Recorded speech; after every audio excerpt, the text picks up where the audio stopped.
శివాయ గురవే నమః. శ్రీమాత్రే నమః. శ్రీ గురుభ్యో నమః. అమ్మవారి స్వరూపాలను మీకు అందరికీ నమస్కారం అండి.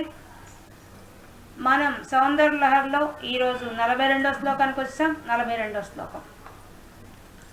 గతైర్మాణిక్యత్వం గగనమణిభిః సాంద్రఘటితం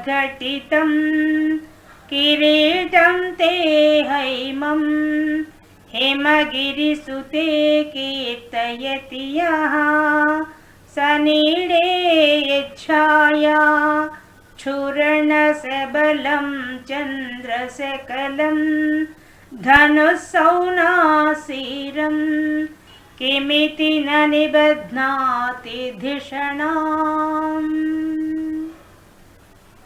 ఈ 42వ శ్లోకం నుంచి మనకు అమ్మవారి యొక్క స్థూల రూప వర్ణన మొదలైంది.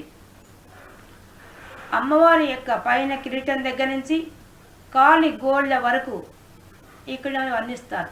చివరికి ఆ తత్వం చెప్పి పూర్తి చేస్తారు, ఫలశ్రుతి చెప్పి పూర్తి చేస్తారు. చివరి శ్లోకం నీరాజనం ఇస్తారు.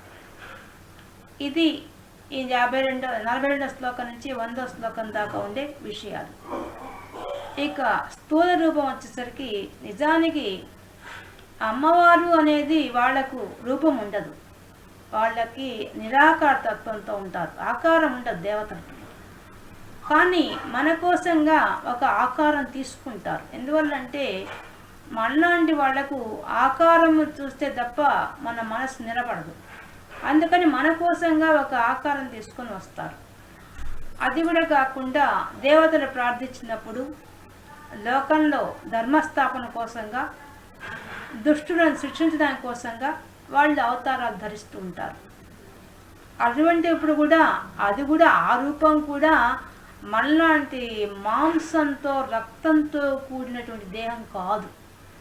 వాళ్ళ దివ్యమైన తేజస్సు, అందుకే దేవతలు దివ్యమైన తేజస్సు కలవాళ్ళు, కాంతి స్వరూపాలు వాళ్ళు. కాబట్టి వాళ్ళు మనలాగా ఉండదు వాళ్ళ దేహం. అందులో వాళ్ళ యొక్క దేహం ఏంది, విశ్వమంతా వ్యాపించే శరీరం వాళ్ళది. ఆత్మ శరీరం ఎప్పుడు ఎలా ఉంటుంది, విశ్వమంతా వ్యాపించి ఉంటుంది. ఆ విశ్వమంతా వ్యాపించిన దాన్ని మనకు మన కళ్ళ ముందు ఒక రూపం కనిపిస్తే కానీ మనం ధ్యానం చేయం. కాబట్టి మనకు ఆ రూపాన్ని వాళ్ళు ప్రసాదిస్తారు. అలాగా ఇప్పుడు ఈ శ్లోకంలో మనకు అమ్మవారు పెట్టుకునే కిరీటాన్ని వర్ణిస్తున్నారు. ఇప్పుడు అమ్మవారి యొక్క రూపాన్ని వర్ణించేటప్పుడు మనకు లలితా సహస్రంలో ఉండే శ్రీమద్వాగ్భవ కూటైక స్వరూప ముఖ పంకజ కంఠాదక్కడి పర్యంత మధ్య కూట స్వరూపిణి శక్తి కూటైక తాపన్న కట్యధో భాగదారిణి అని అమ్మవారి యొక్క మంత్ర రహస్యం. అమ్మవారి ముఖం అంటే నామావయవతాం. అమ్మవారి యొక్క అవయవాలు ఏంది, ఆ మంత్రాలే, ఆ వాగ్భవ కూటంలో ఉండే మంత్రాలే అమ్మవారి యొక్క రూపం.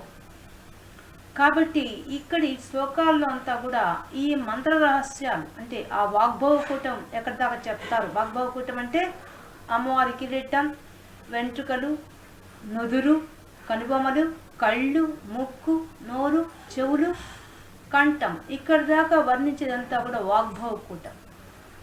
ఇక్కడి దాకా వర్ణించిన దాంట్లో అంతా ఉండేది ఆ వాగ్భవ కూటంలో ఉండే, కూటం అంటే సమూహం, దాంట్లో ఉండే మంత్ర బీజాక్షరాలన్నీ కూడా ఉంటాయి. ఆ బీజాక్షరాలే అమ్మవారి యొక్క రూపం, అంతే. వాళ్ళ రూపం అంతా కూడా బీజాక్షరాలే. కాబట్టి ఆ విధంగా వర్ణిస్తారు. ఇక మనకి లలితా సహస్రంతో సంబంధం ఇక్కడి నుంచి మొదటి నుంచి ప్రతి శ్లోకంలో కూడా లలితా సహస్రం పదాలతో సంబంధం ఉంది. లలితా సహస్రంలో ఏ విధంగా అయితే అమ్మవారిని రూపవర్ణన చేశారో ఆ విధంగానే అక్కడుండే పదాలకు వ్యాఖ్యానంగా ఆదిశంకరాచార్యులు గారు ఇక్కడ మనకు రచించారు.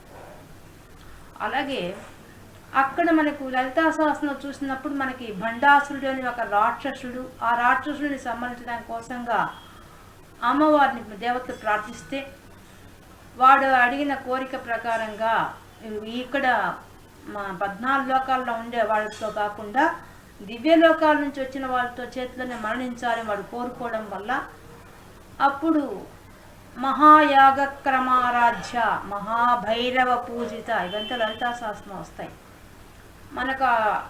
ఆ శివుడు చిదగ్నిగుండం ఏర్పాటు చేసి అందులో, అంటే చిదగ్నిగుండం అంటే దాని యొక్క కంటి, మూడో కంటితో నిప్పు పెట్టి యజ్ఞం చేస్తాడు. ఆ యజ్ఞగుండం నుంచి అమ్మవారు లేస్తారు పైకి.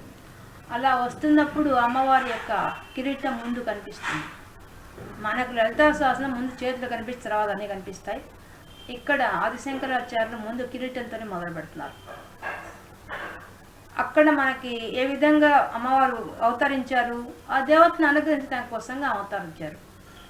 అలాంటి ఆ రూపాన్ని మనకు అక్కడ వర్ణించారు, రూపాన్ని దర్శింపజేశారు వ్యాస భగవానుడు, అదే వసిన్యాది దేవతలు. అదే విషయాన్ని ఇక్కడ మనకు ఈ శ్లోకాల్లో ఆదిశంకరాచార్యులు అమ్మవారి యొక్క రూపాన్ని చూపిస్తున్నారు. ఇక్కడ కూడా మన చేత ధ్యానం చేయిస్తారు. ప్రతి శ్లోకంలో కూడా మనం అమ్మవారి విశ్వరూపాన్ని చూపిస్తూ, విరాట్ రూప వివిధాకార లలితా సహస్రనామం దాంట్లో ఉన్నట్టుగానే విశ్వరూపంగా చూపిస్తారు అమ్మవారిని. చూపిస్తూ మళ్ళీ అమ్మవారి యొక్క రూపాన్ని మనకు దర్శింపజేస్తారు. రెండూ చేయడము ఆదిశంకరాచార్యుడి యొక్క ప్రత్యేకత, గొప్పతనం అది. ఆ విధంగా ఇప్పుడు ఈ శ్లోకంలో మనకు కిరీటాన్ని చూపిస్తున్నారు. అక్కడ లలితా సహస్రం ఏం చెప్పారు మనకు, కురువిందమణి శ్రేణి కనత్కోటీరమండిత అని చెప్పారు వాళ్ళు. అక్కడ వాళ్ళు చెప్పిన పదం అదనమాట. అంటే కురువింద మణులతో చేయబడినటువంటి మణి శ్రేణి, ఒక రాసి పోసినట్టుగా ఆ యొక్క మణులు, అలాంటి కనత్ బంగారంతో చేయబడినటువంటి కోటీరం అంటే కిరీటం, మండిత అలంకరించబడింది. అమ్మవారికి ఏం అలంకరించబడి ఉంది అంటే, ఆమె చిదగ్నిగుండంలోంచి వచ్చేటప్పుడే ఆభరణాలతో అలంకారాలతో వచ్చారు. ఆమెకెవరు సపరేట్గా అలంకారాలు చేయలేదు. ఆమె కంచి వచ్చి సర్వాలంకారాలతో కిరీటంతో సహా వచ్చారు ఆ చిదగ్నిగుండం నుంచి. అలా ఆమె వచ్చేటప్పుడు ఆ కిరీటం ఎలా ఉంది అంటే మనకు అర్థం కావడం కోసంగా వసిన్యాది దేవతలు మన భూమి మీద దొరికేటువంటి ఆ వస్తువుల్ని చూపించి మనకు చెప్పారు కిరీటాన్ని.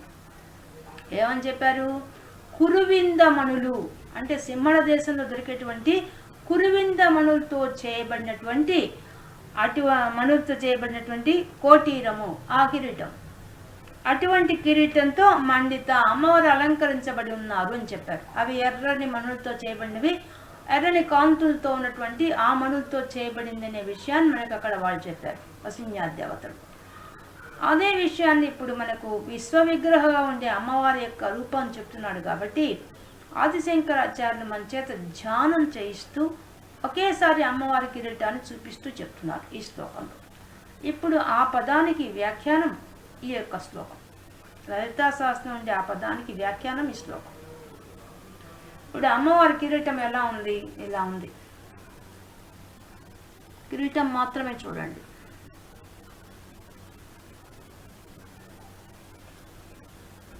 కిరీటం మాత్రమే,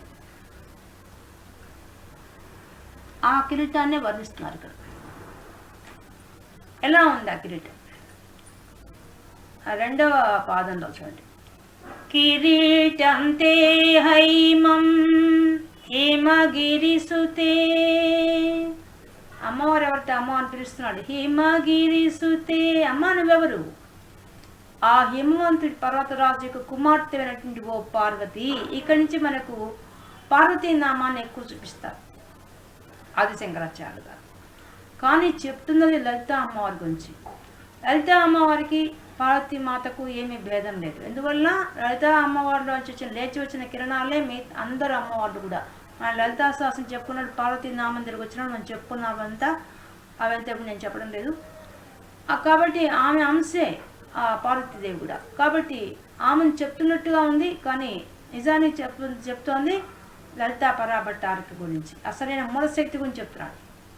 మూలశక్తి గురించి చెప్తూ మనకు పార్వతీ నామాన్ని ఎక్కువ చూపిస్తారు. అది కూడా హిమవంతుడి గురించి మనకి ఎక్కువ చూపిస్తారు పదాల్లో.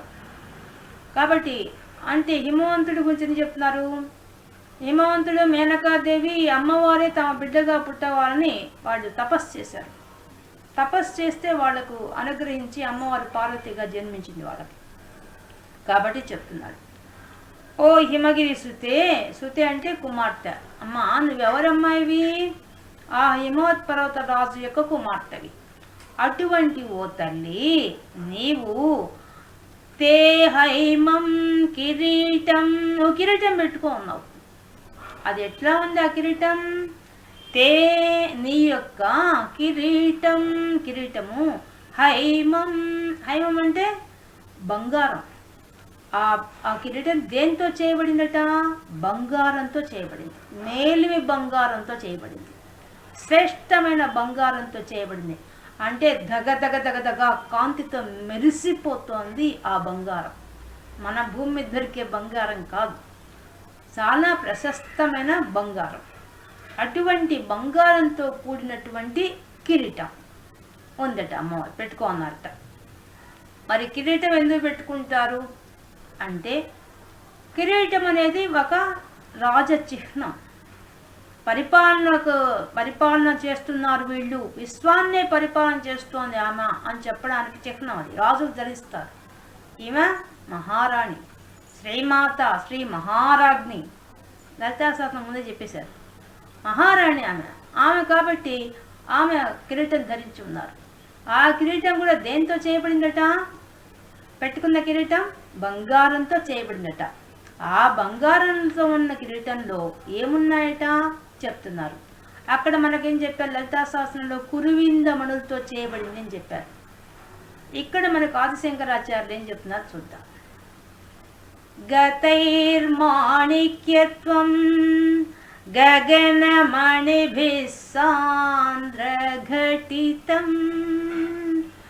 అమ్మా నీ కిరీటం దేంతో చేయబడిందంటే గగనమణితో చేయబడిందట. చాలా శ్రేష్టమైన మణి అది. ఏం మణి అది? గగనం అంటే ఆకాశం. ఆకాశంలో ఉండే మణులతో చేయబడింది. మనకు భూమి మీదేమో హిమవంతుడి యొక్క కుమార్తెగా చూపించాడు. వెంటనే ఎక్కడ తీసుకెళ్తున్నాడు? ఆకాశంలో తీసుకెళ్ళిపోతున్నాడు ఆదిశంకరాచార్యుడు. అంటే ఆమె విశ్వ విగ్రహ విరాట్ రూప, ఆ విరాట్ స్వరూపాన్ని చూపిస్తున్నాడు మనకు, వెంటనే చూపించేస్తున్నాడు. ఎలా ఉంది ఆమె? అటువంటి ఆమె భూమి మీద పుట్టింది, ఆమె అవతరించాల్సిన అవసరం లేదు, ఆమె పుట్టింది. అటువంటి ఆమె తల మీద ఉండే కిరీటం ఎలాంటిదై ఉంటుంది, ఏమై ఉంటుంది అసలు అది చెప్తున్నాడు. గగనమణి, గగనం అంటే ఆకాశంలో ఉండే మణి. ఏంటది? సూర్యుడు. సూర్యబింబమే ఆ యొక్క గగనమణి.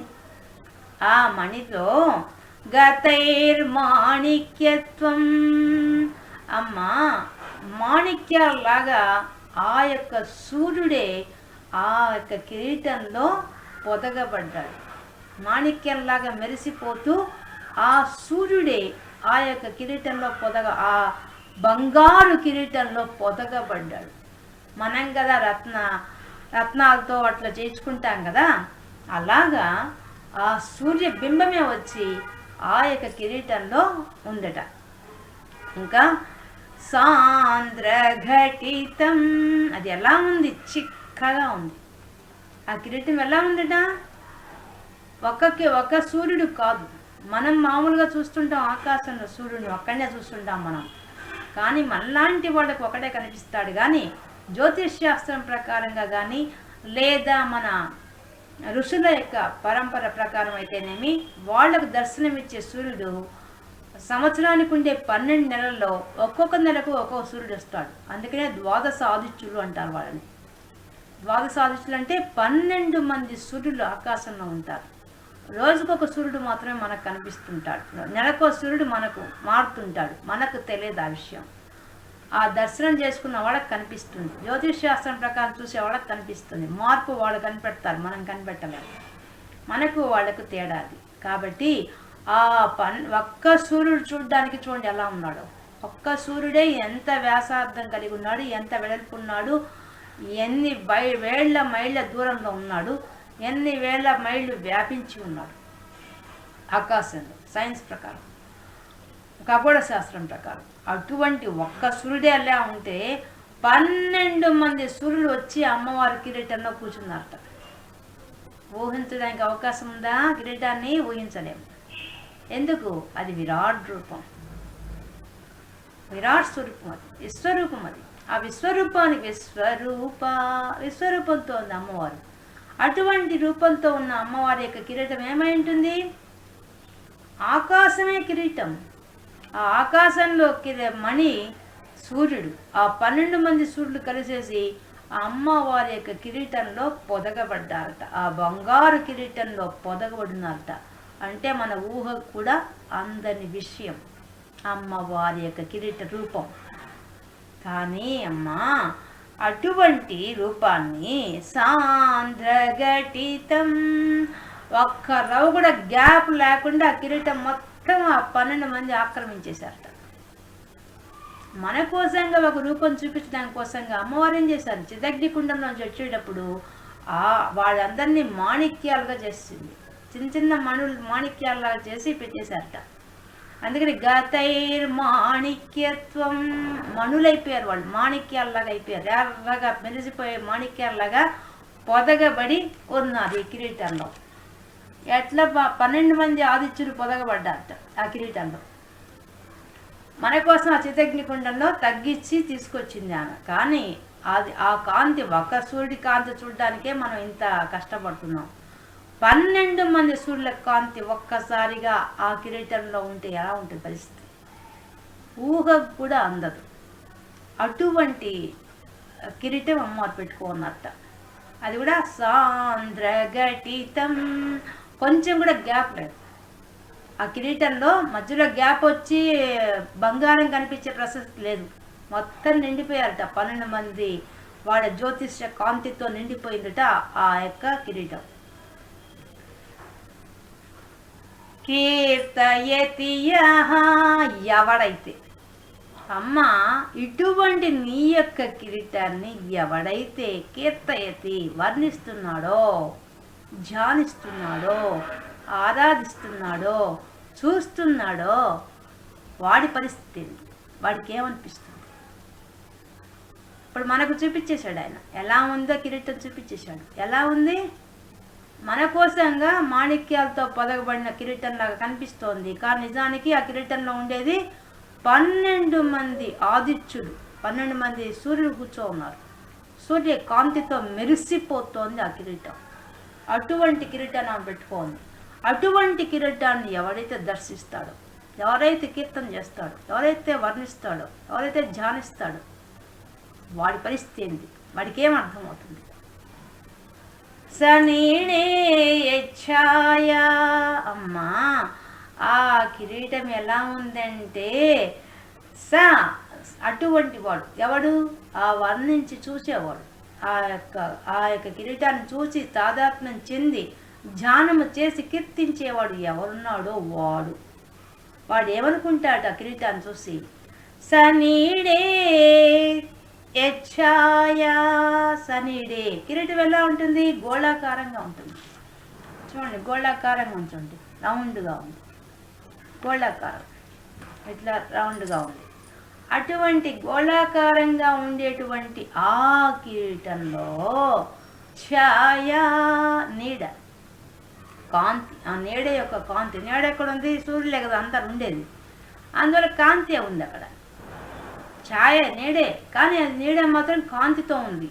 నీడగా కనిపించే ఛాన్సే లేదు, అంత కాంతి. ఆ కాంతి చూరణ వ్యాపించిందట. ఆ కాంతి అంతా అన్ని దిక్కులకు వ్యాపిస్తోంది. ఆమె శిరస్సు మీద ఆ కిరీటం ఎంత మెరిసిపోతుందో ఊహించలేము అసలు. ఆ కాంతిని ఊహకు కూడా అందదు. ఎందుకు? 12 మంది సూర్యులతో ఉంది ఆ కిరీటం. అది మెరిసిపోతోంది, చాలా కాంతితో ఉంది. పైన ఆ కాంతి అంతా వ్యాపించిపోయింది, అంతటా వ్యాపించిపోయింది. అదే సమయంలో శబలం చంద్రశకలం, చంద్రశకలం అమ్మవారేం పెట్టుకోన్నారు తల మీద? కిరీటం మీద చంద్రవంక పెట్టుకోన్నారు. చంద్రవంక ధరించి ఉన్నది అమ్మవారు. ఇక్కడ అమ్మవారి కిరీటం పైన ఏముంటుంది? చంద్రవంక ఉంటుంది. ఆ చంద్రవంక ఎలా ఉందట? శబలం, అనేక రంగులు వచ్చి ఆ యొక్క కిరీటంలో ఉండే కాంతి కిరణాల యొక్క అనేక రంగులు వచ్చి అమ్మవారి యొక్క ఆ చంద్రవంక మీద పడ్డాయట. చూడండి, మనం దర్శనం చేసేస్తున్నాం అక్కడే కూర్చొని. అమ్మవారి కిరీటం ఏమో దగదగదగ మెరిసిపోతుంది, కాంతితో ఉంది. కాంతి అంతా వ్యాపించి ఉంది. ఆ వ్యాపించిన కాంతి పోయి అమ్మవారి శిరస్సు మీద ఉండే ఆ కిరీటం పైన ఉండే చంద్రవంక మీద ఆ కాంతి అంతా రిఫ్లెక్ట్ అయింది ఒక్కసారిగా. ఆ కాంతి కూడా ఎలా, సూర్యకాంతి ఎలా ఉంటుంది? విబ్జియార్ 7 రంగులతో ఉంటుంది. ఆ 7 రంగులన్నీ పోయి పడ్డాయి ఆ యొక్క చంద్రవంక మీద. పడేసరికి ఏమైపోయింది? మామూలుగా చంద్రవంక మీద మనకు వర్షం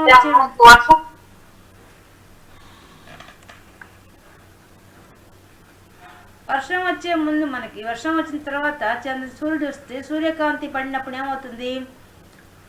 ఆకాశంలో ఇంద్రధనుస్సు ఏర్పడుతుంది. అలాగే ఈ చంద్రవంక పైన ఉన్నది. చంద్రవంకలో ఏముంటుంది? అమృత బిందువులు ఉంటాయి. ఆ అమృత బిందువులో కురుస్తూ ఉంటుంది ఎప్పుడు ఆ చంద్రవంక.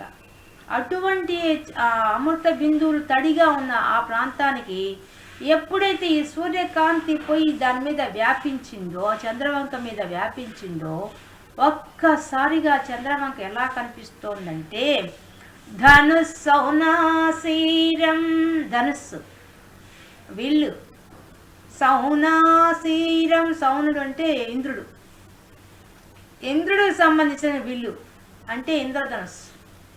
ఇంద్రధనుస్సా అన్నట్టుగా కనిపిస్తున్నాడు ఆ చంద్రుడు. ఆ చంద్రవంక ఏమనిపిస్తోంది? అమ్మవారి శిరస్సు మీద చంద్రవంక ధరించి ఉంది. ఆ చంద్రవంక ఎలా ఉందట? ఇంద్రధనుస్సా అన్నట్టుగా కనిపిస్తోందట. ఎవరికి? ఆ ధ్యానంలో దర్శిస్తున్నటువంటి అమ్మవారి భక్తుడికి. వాడికి కనిపిస్తోంది ఆ దృశ్యం. వాడికి ఏం కనిపిస్తోంది? 12 మంది ఆదిత్యులతో కూడినటువంటి కిరీటం. ఆ కిరీటం నుంచి వచ్చే కాంతంతా వ్యాపించడం, ఆ వ్యాపించిన కాంతంతా పోయేసేసి ఆ అమ్మవారి తల మీద ఉండే ఆ చంద్రవంక మీద పడడం. ఆ చంద్రవంక మీద ఉండే ఆయన స్వచ్ఛంగా తెల్లగా ఉండేవాడు చంద్రుడు. కానీ ఆయన మీద ఈ యొక్క సూర్యుని యొక్క కాంతి పడేసరికి ఆయనలో ఉండే ఆ యొక్క అమృత బిందువుల యొక్క పరావర్తనం చెంది ఈ కాంతి దాని మీద పడేసరికి ఆ 7 రంగుల ఇంద్రధనుస్సుగా ఏర్పడిపోయిందండి అన్నట్టుగా కనిపిస్తోందట. ఏది? ఆ యొక్క చంద్రవంక, చంద్రశేఖలం, ఆ చంద్రవంక అలా కనిపిస్తోందట. కనిపిస్తే కిమితి ఇది, ఈ ఇంద్రధనుస్సు అని ఇది అని కిం నిబధ్నాత్ దిశనం బుద్ధికి నిబధ్నాతి. ఎందుకు కనిపించదమ్మా? ఎందుకు కనిపించకుండా ఉంటుంది భక్తుడికి? ఆ విధంగా ఆదిత్యుడు బంధించబడ్డారని, ఆ చంద్రవంక ఇంద్రధనుస్సుగా ఉందని వాడికి ఎందుకు కనిపించకుండా ఉంటుంది? వాడి బుద్ధికి ఎందుకు తోచకుండా ఉంటుంది? తోస్తుంది. ప్రశ్న వేస్తాడు. ఇక్కడి నుంచి అంతటా ప్రశ్నలు వేస్తుంటాడు. ప్రశ్నలు వేయడం అంటే ఏంది? ఇప్పుడు ఎవరన్నా బాగా పని చేయగలవాడు ఉంటాడు అనుకో, వాడు నేను చేయలేదంటే మనం ఏం చెప్తాం? ఎందుకు చేయలేవు అంటాం మనం. అలాగా అంటే చేస్తాడు అని అర్థం కదా. ఆ విధంగా అర్థం వచ్చినట్టుగా ఆయన ఆ ప్రశ్న వేస్తాడు. కిమితి నిబధ్నాతి ధిషణాం, బుద్ధిమంతుడైన వాడు ఎందుకు బంధించకుండా ఉంటాడు? ఎందుకు చూడకుండా ఉంటాడు? ఆ చంద్రవంకని ఇంద్రధనుస్సుగా చూస్తాడు. ఆ ఇంద్రధనుస్సే కాదు వాడు చూసేది.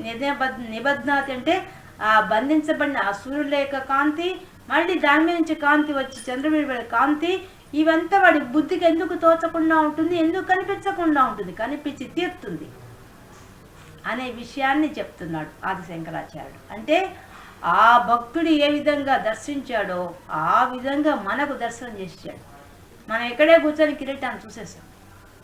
ఇక ముందు మనం ఏ గుడికి పోయినా అమ్మవారి కిరీటం చూడంగా మనకు ఎవరు గుర్తొస్తారు? 12 మంది ఆదిత్యులు కూర్చున్న కిరీటం, దానిపైన చంద్రవంక, ఆ చంద్రవంక మీద పోయి ఇది రిఫ్లెక్ట్ కావడం, ఈ కాంతి అది ఇంద్రధనుస్సుగా ఉండడం మనకు కనిపిస్తుంది.